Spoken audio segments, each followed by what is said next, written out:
સ્થાનિક ચૂંટણીને લઈને કોંગ્રેસે 7 જિલ્લાના ઉમેદવારોની યાદી કરી જાહેર, ભાજપે કર્યા પ્રહાર.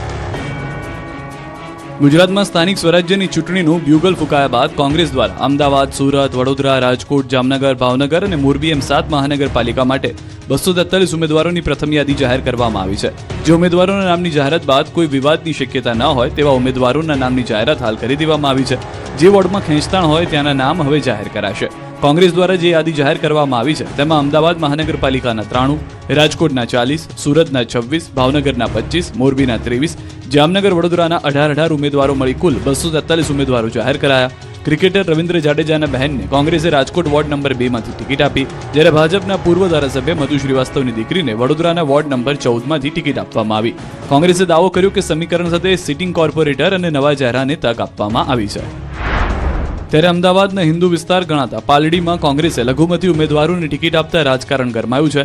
એલિસ બ્રિજના ભાજપના ધારાસભ્ય અમિત શાહે સોશિયલ મીડિયામાં પોસ્ટ કરી કે કોંગ્રેસ પર પ્રહાર કર્યા. પોસ્ટ કરી કે પાલડીમાં અશાંતધારાનો કડક અમલ થશે, ડંકાની ચોટ પર અમલ થશે. નોંધનીય છે કે પાલડીમાં સતત વધતા લઘુમતી પ્રભુત્વને લઈને હિન્દુ લોકોમાં રોષ છે, સવાલો પણ ઉઠી રહ્યા છે.